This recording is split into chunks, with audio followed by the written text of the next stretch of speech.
사도 바울이 이제 계속해서 고린도 교회에 보내는 편지를 통해서 우리가 무엇을 중요하게 생각해야 하고 복음 안에서, 교회 안에서 또 무엇을 헛것으로 생각해야 되는지를 계속 얘기를 하면서 3장 18절 오늘 본문 전반부에서 다시 한번 앞에서 얘기했던 지혜에 대한 이야기, 세상의 지혜와 하나님이 중요하게 생각하는 지혜에 대해서 다시 한번 언급을 하면서 무엇을 얘기를 하느냐, 우리가 알다시피 고린도 교회에서는 사람에 대한 집중이 상당히 많았잖아요.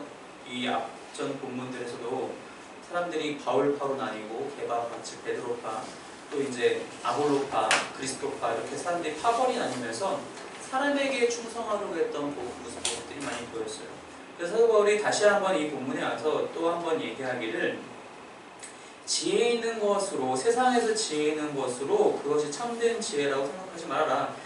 19절에 이 세상 지혜는 하나님께 어리석은 것이니 격된 하나님의 지혜 있는 자들로 하여금 자기 꾀에 빠지게 하시니라. 그리고 20절에도 주께서 지혜 있는 자들의 생각을 헛것으로 하신다. 21절에 그래서 그런즉 누구든지 사람을 자랑하지 말라. 지금까지 이 사람들이 고린도 교회 교인들이 해왔던 것은 바울을 자랑하고 아볼로를 자랑하고 그리고 베드로를 자랑하고 그렇게 사람을 자신들에게 무언가 가르쳐줬던, 그래서 인상 깊었던 그런 사람들을 자랑했다는 것입니다. 근데 바울은 절대로 그래서는 안 된다.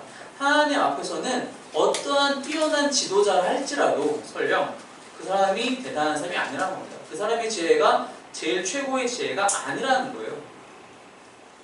오히려 22절에 바울이나 아볼로나 게바나 세계나 생명이나 사망이나 지은 것이나 장래 것이나 다 너희의 것이요. 무슨 뜻이냐? 하나님이 너희에게 주신 선물이라는 겁니다.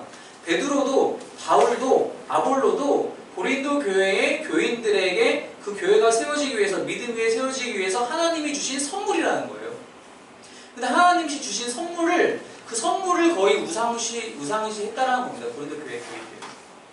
그런 것이 아니다. 오히려 너희를 섬기기 위해 온 하나님이 보내신 사역자이지, 너희가 그 사람들을 높이고 그 사람들을 자랑할 게 아니라 그 사람들을 너희에게 보내주신, 너희를 섬기기 위해서 그 사람들을 너희에게 보내주신 하나님을 높이고 하나님을 자랑해야 하는 것이지, 그 하나님의 지혜가 놀라운 것이지, 그 사람들이 갖고 있는 지도력이 대단한 것이 아니다. 그 사람들이 너희에게 가르쳤던 그런 스킬이 대단한 것이 아니다.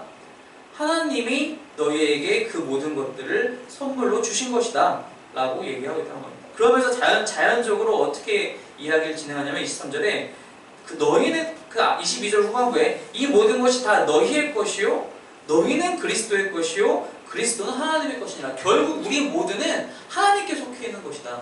결국 우리가 자랑해야 할 것은 하나님 외에 없다라는 겁니다. 그거를 사람들이, 고린도 교회 교인들이 아직도 깨닫지 못하고 있었다는 겁니다. 사람을 자랑하고 내가 누구 파인지, 내가 누구 라인에 있는지가 중요하다는 거예요. 그렇지 않다는 겁니다.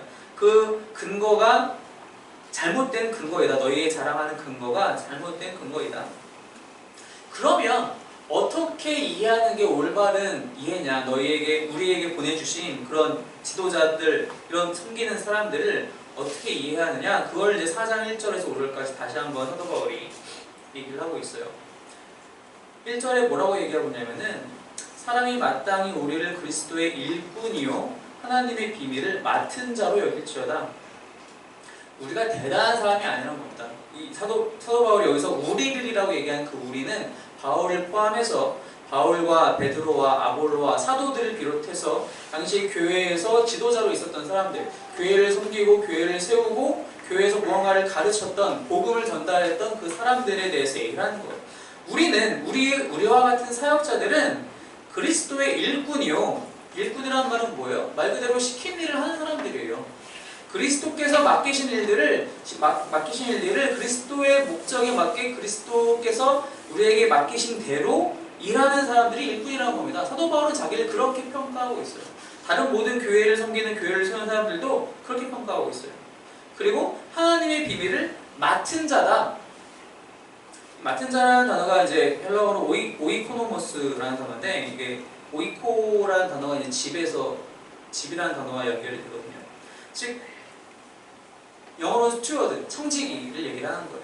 즉 이 사람은, 맡은 자라는, 청지기라는 사람은 집 주인이 원하는 대로 집주인이 갖고 있는 목적과 목표와 방향대로 맡겨진 것들을 잘 관리하는 거예요. 자기 마음대로 유용하는 사람이 아니라는 겁니다.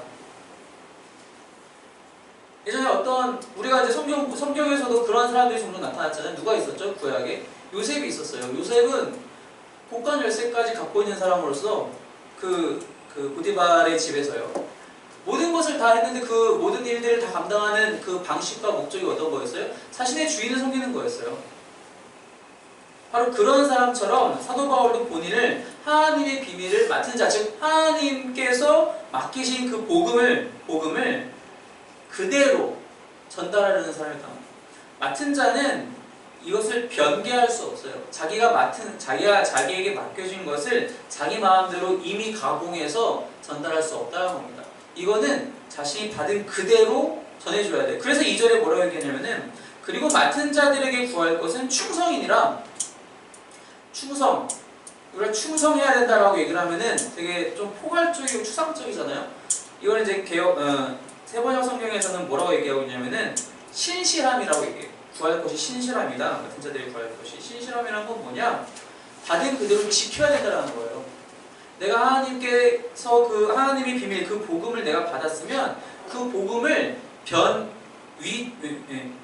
변조하지 말고 그 맡은 그대로를 지켜서 그 맡은 그대로 사용하고 그대로 전달해야 된다는 겁니다. 그것이 하나님이 원하시는 거라는 거예요. 그게 우리가 해야 할 충성이고 그것이 바울이 하고 있는 충성이라는 거예요. 사람들이 그것에 대해서 이런저런 이야기가 많았었죠. 고린도 교회도 그렇고 우리가 사도 바울 서신들을 여러 살펴봤지만 사도 바울에 대한 험담이 상당히 많았잖아요. 사도 바울이 지나가기만 하면은 처음에는 앞에서는 되게 좋아하는 척하다가 다음에 거짓 교사들이 되게 현혹돼서 또 사도 바울 사실 나쁜 사람이었는데 알고 보니까 이렇게 험담이 많이 했잖아요. 그래서 3절에 그 얘기를 하는 거예요. 너희에게나 다른 사람에게나 판단받는 것이 내게는 매우 작은 일이다. 그래서 판단이라는 것은 두 가지로 다 생각할 수 있어요. 즉 누군가가 사도 바울을 뒤에서 비판하는 거예요. 혹은 누군가가 사도 바울을 뒤에서 칭찬하는 거예요. 이 두 가지가 다 판단에 속합니다. 너희가 나를 비판하든 칭찬하든 그것이 나에게 크게 영향을 미치지 않는다. 그것 자체가 나에게 중요한 일이 아니다. 왜냐? 나도 나를 스스로 그렇게 평가하지 않아. 나도 그렇지 않는다. 그런데 내가 판단하지 않는 것이 내가 모든 일을 다 잘했다라거나 그런 얘기가 아니라 내 자책할 아무것도 깨닫지 못한다. 즉 내가 완벽해서 그렇게 잘했다라고 얘기하는 것이 아니라 하나님의 뜻에 맞춰서 실수한 게 없다라는 거예요. 자책할 것이 아무것도 없다. 그런데 한 가지 말을, 되게 중요한 말을 4절에 덧붙여요. 그게 뭐냐면은 내가 자책할 것이 아무것도 없지만 그렇다고 해서 그것 때문에 내가 의롭다함을 얻는 것은 아니라는 겁니다. 사도 바울이 하나님께서 자신을 부르신 그 소명에 맞게 자신에게 맡기신 복음을 전파하고 가르치고 그렇게 선교여행을 다녔어요. 근데 그것 때문에 사도 바울이 의롭다함, 구원을 받는 건 아니라는 거예요. 자기가 모든 교회 사역을 하면서 양심의 꺼리낌이 없이 이건 하나님을 위해서 하는 거다. 나를 위해서 하는 것이 아니라 하나님을 위해서 하는 거다라고 얘기했지. 그런 마음으로 열심히 사역했지만 그것이 사도 바울을 구원하는 것이 아니라는 겁니다. 그럼 무엇이 구원하느냐? 바로 그리스도의 보혈이 자기 자신을 구원한다는 것을 정확히 알고 있었어요. 사도 바울은 양심에 꺼리끼는 건 현재 아무것도 없어요. 사도 바울이 양심에 대해서 이야기를 해요. 다른 복음에서, 로마서 복음에서도 양심에 대해서 얘기를 해요. 법을 알지 못한, 즉 율법을 알지 못하는 이방인들은 그건 무엇으로 기준을 삼을 것이냐? 양심이 있다. 양심을 기준으로 법을 삼을 수 있다. 그런데 양심만으로는 구원받을 수 없다는 겁니다. 깨끗한 양심을 갖고 있다고 해서 구원받는 게 아니라는 거예요. 자기가 무슨 일을 해야 할 때 그 행하는 모든 목적들이 올바르다고 해서 그것 때문에 구원받는 게 아니라는 거예요. 성경의 다른 기자도 그 얘기를 합니다. 우리 히브리서 한번 같이 볼게요. 히브리서 9장 14절입니다.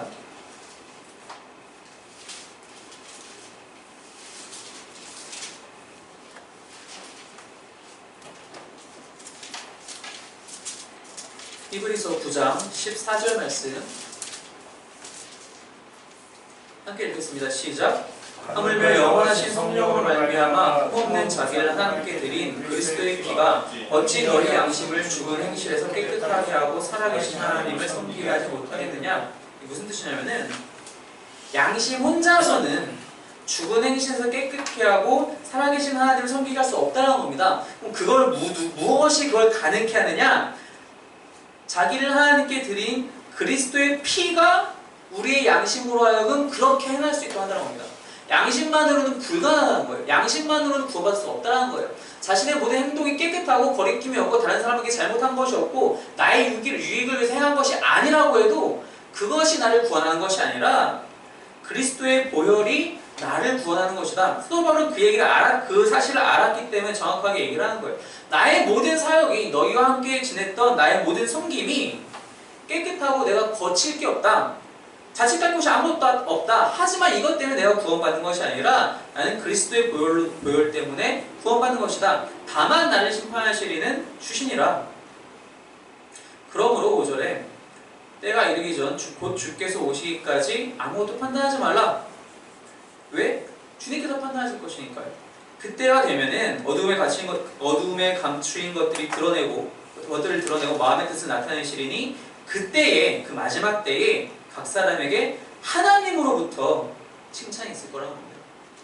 지금도 아니고 내일도 아니고 어제도 아니고 그 마지막 때가 오면 나도 아니고 너도 아니고 하나님으로부터 우리에 대한 판단이 있을 거라는 겁니다.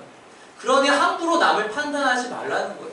자기 자신에 대해서도 그렇고 동료에 대해서도 그렇고 함부로 판단하지 말아라. 하나님이 알아서 판단하실 것이다. 이 본문을 통해 우리가 알 수 있는 것은 뭐냐? 우리가 교회에서 혹은 우리의 신앙의 선배들을 바라보는 우리의 시야가 어떠냐는 겁니다. 물론 우리가 본받아야 될 사람들이 많이 있어요. 우리의 신앙의 선배들 중에 훌륭하신 분들 많이 있습니다. 성경을 봐도 많이 있어요. 하지만 그 사람들은 다 사람일 뿐이라는 거예요. 하나님이 우리에게 주신 선물에 불과하다는 겁니다. 그 사람들이 나의 목적이 될 수 없다는 거예요. 그 사람들이 나의 목표가 될 수 없고 나의 숭배를 받을 만한 사람이 아니라는 겁니다. 그게 심지어 교회 목사님을 할지라도 엄청 유명한 부흥 강사를 할지라도 누가 됐든 그런 사람들은 사람에 불과하다는 거예요. 우리가 자랑해야 할 것, 우리가 따라야 할 것은 그리스도 그리고 하나님이시라는 겁니다. 이 모든 것을 우리에게 선물로 주신, 우리를 섬기기 위해서 보내주신 하나님이라는 겁니다. 그렇게 되면은 우리는 이 사실이 우리 안에 체득이 되면은 우리는 자연적으로 자랑할 것이 사라져요. 내가 지도자의 위치에 있든 그렇지 않든 우리는 자랑할 것이 사라져요. 내가 지도자의 위치에 있다 하더라도, 내가 가르치는 입장에 있다 하더라도, 나는 저들을 위해서, 하나님의 어린 영혼들을 위해서 보냄받은 하나님의 선물이구나. 그럼 나는 당연히 내가 해야 할 것은 충성밖에 없구나. 누구에게? 하나님에게. 사람들에게 충성하는 사람들이 엄청 많아요. 왜냐? 이권이 있거든요. 이 사람에게 잘해주면 반대가 돌아와요. 이게 세상에서만 이런 일이 아니라서 문제라는 거예요. 교회에서 이런 일들이 있다는 겁니다. 왜 그렇게 교회를 다 키우고 몇만 명씩 모이는 교회를 왜 만들고 싶겠어요?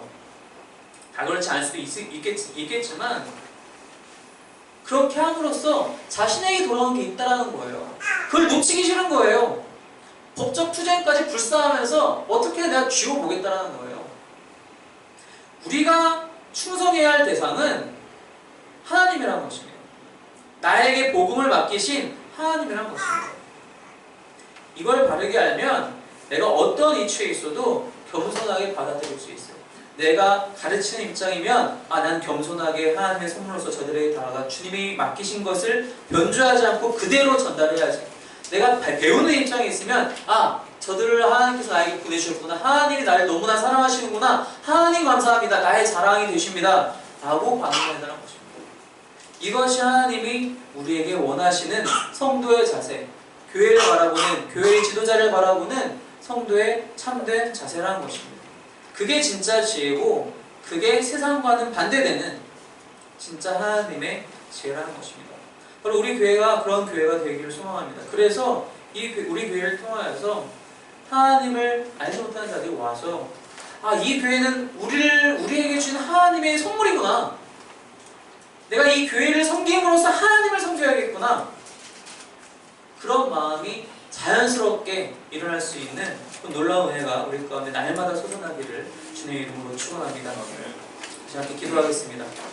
기도할 때 하나님, 내가 어떠한 상황에 있든지 어떠한 위치에 있든지 하나님이 나에게 선물로 주셨고 또한 하나님이 나를 선물로 세상의 교회에 보내실 때에 내가 겸손한 마음으로 주님 뜻대로 주님의 사명대로 살아가게 하여 주시옵소서. 맡은 자에게 같은 충성이라 말씀하셨으니 신실함이라 말씀하셨으니 내가 늘 변하지 않고 주님께서 명하시는 그 사명 그대로 행할 수 있는 주님과 함께 할 수 있는 우리 모든 세우는 교회와 또 성도들 다 되게 하여 주시옵소서. 함께 기도하겠습니다. 기도합시다. 주여 도와주시옵소서. 아버지 이런 주님께서 우리에게 맡기신 것이 있습니다.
사람들대로 모여서 그들 스스로의 생각으로 주장했던 그런 어리석은 모습을 사도 바울이 보며 안타까워했던 근심했던 그 마음 그대로 주님께서 또 우리를 바라보시는 것은 아닌지 두려운 마음으로 돌아보게 됩니다. 주여, 우리가 날마다 주님을 바라보게 하시고 우리에게 주신 선물, 또한 우리를 선물로 보내시는 그 주님의 어린 영혼들을 위해서 날마다 기도하고 주님 뜻대로 받은 복음을, 같은 복음을 전할 수 있는 참된 일꾼들, 충성된 종들이 다 될 수 있도록 주님 축복하여 주시옵소서. 그래서 이 기회를 통하여서 우리 성도들 한 사람 한 사람 통하여서 하나님 알지 못하는 자들 가운데 하나님의 사랑과 선물이 날마다 흘러갈 수 있도록 주여 우리를 사용하시고 인도하여 주시옵소서. 이제 살아계신 예수 그리스도의 은혜와 하나님 아버지의 놀라우신 사랑하심과 성령 하나님의 함께 하심이 날마다 주님 뜻대로 살아가며 주님께서 맡기신 그 복음으로 충성하기를 소망하는 모든 세우는 교회 가족들 머리머리 위에 그들의 가정과 직장과 사업과 파업과 연결된 모든 관계들 속에서 영원토록 함께 하시기를 간절히 축원하옵나이다.